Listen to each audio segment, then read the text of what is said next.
Zaabalawi.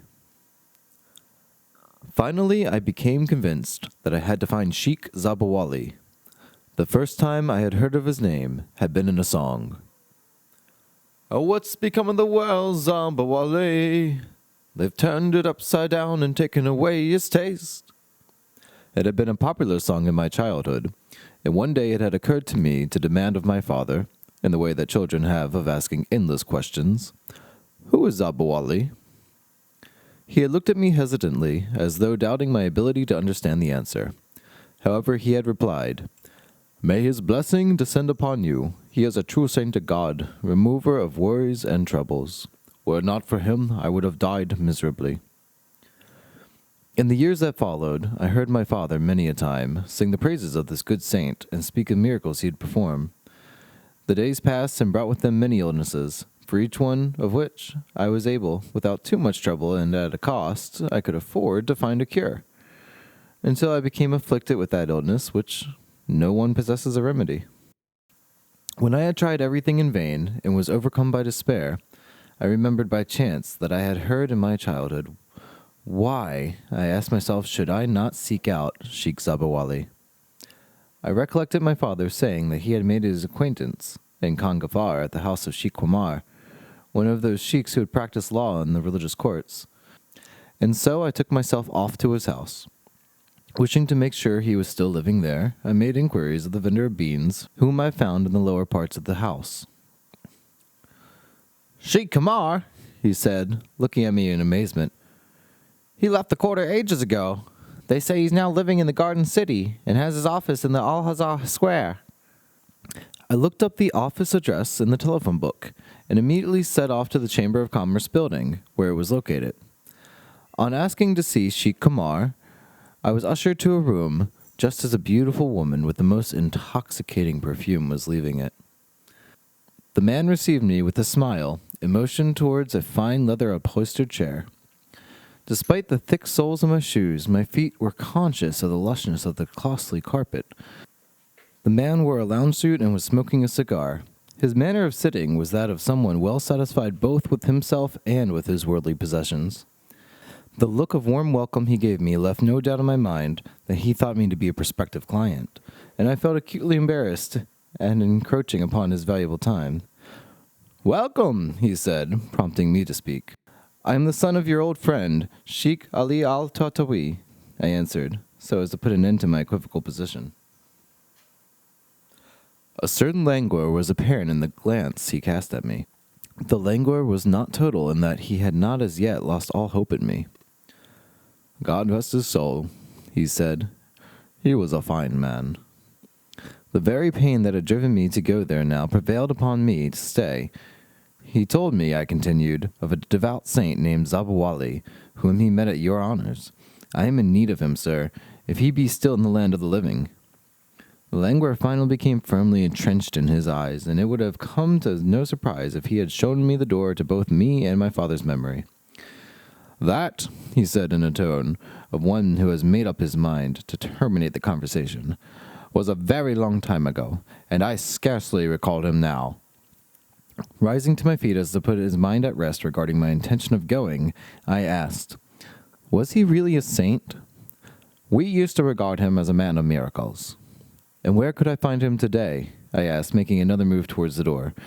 "To the best of my knowledge, he was living in the Birgawi residence in Al-Hazar." And he applied himself to some papers on his desk with a resolute movement that indicated he would not open his mouth again. I bowed my head in thanks, apologized several times for disturbing him, and left the office, my head so buzzing with embarrassment that I was oblivious to all sounds around me. I went to the Birgawi residence, which was situated in a thickly populated quarter. I found that time had so eaten at the building that nothing was left of it save an antiquated facade and a courtyard that, despite being supposedly in charge of a caretaker, was being used as a rubbish dump. A small, insignificant fellow, mere prologue to a man, was using the covered entrance as a place to sell old books on theology and mysticism. When I asked him about Zaabalawi, he appeared at me through narrow, inflamed eyes and said in amazement, "Zaabalawi! Good heavens, what a time ago that was! Certainly, he used to live in this house, and when it was habitable, Many were the times we'd sit and talk about bygone days, and I would be blessed by his holy presence. Where, though, is Zaabalawi today? He shrugged his shoulders sorrowfully, and soon left me to attend an approaching customer. I proceeded to make inquiries of many shopkeepers in the district. While I found that a large number of them had never even heard of Zaabalawi, some, though recalling nostalgically the pleasant times they'd spent with him, were ignorant of his present whereabouts. While others openly made fun of him, labeled him a charlatan, and advised me to put myself in the hands of a doctor, as though I had not already done so. I therefore had no alternative but to return disconsolately home. With the passing of days, like motes in the air, my pain grew so severe that I was sure I would not be able to hold out much longer. Once again, I fell to wondering about Zaabalawi, and, clutching at the hope his venerable name stirred within me. Then it occurred to me to seek out the help of a local sheik in the district. In fact, I was surprised I had not thought of this to begin with. His office was in the nature of a small shop, except that it contained a desk and a telephone. And I found him sitting at his desk, wearing a jacket over his striped galabea. As he did not interrupt the conversation with the man sitting beside him, I stood waiting until the man had gone. The sheik then looked up at me coldly. I told myself that I should win him over by the usual methods, and it was not long before I had him cheerfully inviting me to sit down. I am in need of Sheik Zaabalawi. I answered his inquiry as to the purpose of my visit. He gazed at me with the same astonishment as that shown by those I had previously encountered. At least, he said, giving me a smile that revealed his gold teeth, he is still alive. The devil of it is, though he has no fixed abode. You might bump into him if you were out there. Go on the other hand, you might spend days and months in fruitless searching. Even you can't find him? Even I. He's a baffling man. But I thank the Lord he's still alive. He gazed at me intently and murmured, It seems your condition is serious. Very. May God come to your aid.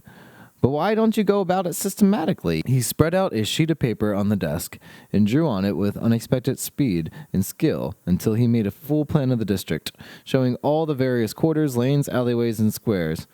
He looked at it admiringly and said, These are the dwelling houses. Here is the quarter of perfumers. Here the quarter of coppersmiths, the Milski, the police, and the fire stations. The drawing is your best guide. Look carefully in the cafes, the places where the dervish perform their rites, the mosque and the prayer rooms, the green gate, for he may well be concealed among beggars, and be indistinguishable from them. Actually, I myself haven't seen him for years, having been somewhat preoccupied with the cares of the world, and was only brought back by your inquiry to those most exquisite times of my youth. I gazed at the map in bewilderment. The telephone rang, and he took up the receiver. Take it, he told me generously. We're at your service. Folding up the map, I left and wandered off through the quarter, from square to street to alleyway, making inquiries of everyone I felt was familiar with the place. At last, the owner of a small establishment for ironing clothes told me, Go to the calligrapher, Hossein and Gulam. They were friends. I went to Gulam, where I found old Hassanian, working in a deep, narrow shop, full of signboards and jars of color. A strange smell of mixture glue and perfume permeated its every corner. Old Hassanian was squatting on a sheepskin rug in front of an old board propped against the wall. In the middle of it he had inscribed the word Allah in silver lettering. He was engrossed in embellishing the letters with prodigious care. I stood behind him, fearful of disturbing him or breaking the inspiration that flowed into his masterly hand. When my concern at not interrupting him had lasted some time, he suddenly inquired with unaffected gentleness, Yes? Realizing that he was aware of my presence, I introduced myself. I've been told that Sheik Zaabalawi is your friend. I'm looking for him, I said. His hand came to a stop. He scrutinized me in astonishment. Zaabalawi, God be praised, he said with a sigh. He is a friend of yours, isn't he? I asked eagerly. He was, once upon a time, a real man of mystery. He'd visit you so often that people would imagine he was your nearest and dearest, then would disappear as though he never existed. Yet saints are not to be blamed. The spark of hope went out through the suddenness of my lamp, snuffed by a power cut. He was so constantly with me, said the man, that I felt him to be a part of everything I drew. But where is he today? Perhaps he's still alive? He's alive, without a doubt. He had impeccable taste, and it is due to him that I made my most beautiful drawings. God knows, I said in a voice almost stifled by the dead ashes of hope, how dire my need for him is, and no one knows better than you of the ailment spect of which he is sought. Yes, may God restore your health. He is in truth, as is said of him, a man and more. Smiling broadly, he added, and his face possesses an unforgettable beauty. But where is he? Reluctantly, I rose to my feet, shook hands, and left. I continued wandering eastward and westward through the quarter, inquiring about Zaabalawi from everyone who, by reason of age or experience, I felt might be likely to help me. Eventually, I was informed by a vendor of lupine that he had met him a short while ago in the house of Sheikh God, the well-known composer. I went to the musician's house in Tabakshia, where I found him in a room tastefully furnished in old style. Its walls redolent with history. He was seated on a divan, his famous lute beside him, concealing within itself the most beautiful melodies of our age, while somewhere from within the house came the sound of pestle and mortar and the clamor of children. I immediately greeted him and introduced myself, and was put at ease by the unaffected way in which he received me. He did not ask, either in words or gesture, what had brought me, and I did not feel that he even harbored any such curiosity. Amazed at his understanding and kindness, which boded well, I said, "O Sheikh God, I am an admirer of yours, having long been enchanted by the renderings of your songs." "Thank you," he said with a smile. "Please excuse me disturbing you," I continued timidly, "but I was told that Zaabalawi was your friend, and I am in urgent need of him." "Zaabalawi," he said, frowning in concentration. "You need him? God be with you, for who knows, oh Zaabalawi, where you are." "Doesn't he visit you?" I asked eagerly. I shook my head, though a modicum of renewed hope crept into my heart. "He's a man of private means," the sheik told me, "who from time to time visits Cairo, putting up at some hotel or other. Every evening, though, he spends at the Negma Bar in Alfi Street." I waited for nightfall and went to the Negma Bar. I asked a waiter about Hagwanas, and he pointed to a corner that was semicircled because of its position behind a large pillar of mirrors on all four sides. There I saw a man seated alone at a table with two bottles in front of him, one empty, the other 2/3 empty. There were no snacks or food to be seen, and I was sure I was in the presence of a hardened drinker. He was wearing a loosely flowing silk gabalaya and carefully wound turban. His legs were stretched out toward the base of the pillar, and he gazed into the mirror in rapt contentment. The sides of his face, rounded and handsome despite the fact that he was approaching old age, were flushed with wine. I approached quietly, till I stood but a few feet away from him. He did not turn towards me or give any indication that he was aware of my presence. "Good evening, Mr. Wanis," I greeted him cordially. He turned toward me abruptly, as though my voice had roused him from a slumber, and glared at me in disapproval. I was about to explain what had brought me to him when he interrupted in an utmost imperative tone of voice that was none the less devoid of extraordinary gentleness. "First, please sit down. And second, please get drunk." I opened my mouth to make excuses, but stopping up his ears with his fingers, he said, "Not a word until you do what I say." I realized I was in the presence of a capricious drunkard, and I told myself that I should at least humor him a bit.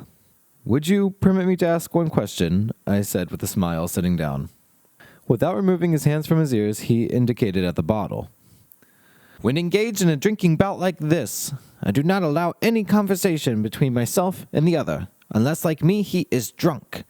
Otherwise, all propriety is lost and mutual comprehension is rendered impossible." I made a sign indicating that I did not drink. "That's your lookout," he said offhandedly, "and that's my condition." He filled me a glass, which I meekly took and drank. No sooner had the wine settled in my stomach than it seemed to ignite. I waited patiently until I had grown used to its ferocity and said, "It's very strong. I think the time has come for me to ask you about." Once again, however, he put his fingers into his ears. "I shan't listen to you until you're drunk." He filled up my glass for a second time. I glanced at it in trepidation. Then, overcome with my inherent objection, I drank it down in a gulp. No sooner had the wine come to rest inside me than I lost all willpower. With the third glass, I lost memory, and with the fourth, the future vanished. The world turned around me, and I forgot why I had gone there.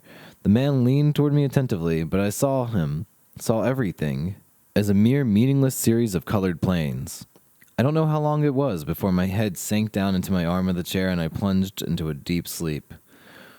During it, I had a beautiful dream of the lake which I had never experienced. I dreamed that I was in an immense garden, surrounded on all sides by luxuriant trees, and the sky was nothing but stars seen between the entwined branches, all enfolded in an atmosphere like that of sunset or sky overcast with cloud. I was lying on a small hummock of jasmine petals, more of which fell upon me like rain, while the lucent spray of a fountain unceasingly sprinkled the crown of my head and my temples. I was in a state of deep contentedness, of ecstatic serenity. An orchestra of warbling and cooing played in my ear. There was an extraordinary sense of harmony between me and my inner self, and between the two of us and the world, everything being in its rightful place without discord or distortion. In the whole world, there was no single reason for speech or movement, for the universe moved in rapture of ecstasy. This lasted but a short while. When I opened my eyes, consciousness struck me like a policeman's fist, and I saw Wanis al-Damahuri regarding me with concern. Only a few drowsy customers were left in the bar. "You have slept deeply," said my companion. "You are obviously hungry for sleep." I rested my heavy head in the palm of my hands. When I took them away in astonishment and looked down at them, I found that they glistened with drops of water. "My head's wet," I protested. "Yes, my friend, tried to rouse you," he answered quietly. "Somebody saw me in this state?" "Don't worry, he's a good man. Have you not heard of Sheikh Zaabalawi?" "Zaabalawi!" I exclaimed, jumping to my feet. "Yes," he answered in surprise. "What's wrong?" "Where is he?" "I don't know where he is now. He was here, then he left." I was about to run off in pursuit, but found that I was more exhausted than I had imagined, collapsed over the table, and cried out in despair, "My sole reason for coming to you was to meet him. Help me catch up with him, or send someone after him." The man called a vendor of prawns and asked him to seek out the sheik and bring him back. Then he turned to me. "I didn't realize you were afflicted. I'm very sorry." "You wouldn't let me speak," I said irritably. "What a pity. He was sitting on the chair beside you the whole time. He was playing with a string of jasmine petals he had around his neck, a gift from one of his admirers, and then, taking pity on you, he began to sprinkle some of the water on your head to bring you round." "Does he meet you here every night?" I asked, my eyes not leaving the doorway through which the vendor of prawns had left. "He has met with me tonight, last night, the night before that, but before that I hadn't seen him for a month." "Perhaps he'll come tomorrow," I answered with a sigh. "Perhaps. I'm willing to give him any money he wants." Wanis answered sympathetically. "The strange thing is that he's not open to such temptations, yet he will cure you if you meet him. Without charge, merely on sensing that you love him." The vendor of prawns returned, having failed in his mission. I recovered some of my energy and left the bar, albeit unsteadily. At every street corner I called out, "Zaabalawi!" in the vague hope that I would be rewarded with an answering shout. The street boys turned contemptuous eyes on me, till I sought refuge on the first available taxi. The following evening, I stayed up with Wanis al-Damahuri till dawn, but the sheik did not put in an appearance. Wanis informed me that he would be going away to the country and would not be returning to Cairo until he had sold the cotton crop. I must wait, I told myself. I must train myself to be patient. Let me content myself with having made certain of the existence of Zaabalawi, and even of his affection for me, which encourages me to think that he will be prepared to cure me if a meeting takes place between us. Sometimes, however, the long delay wearied me, and I had become beset by despair, and would try to persuade myself to dismiss him from my mind completely. How many weary people in this life know him not or regard him as a mere myth? Why then should I torture myself about him in this way? No sooner, however, did my pains force themselves upon me, than I would again begin to think about him, asking myself when I would be fortunate enough to meet him. The fact that I ceased to have any news of Wanis and was told that he had gone to live abroad did not deflect me from my purpose. The truth of the matter was that I had become fully convinced that I had to find Zaabalawi. Yes, I have to find Zaabalawi.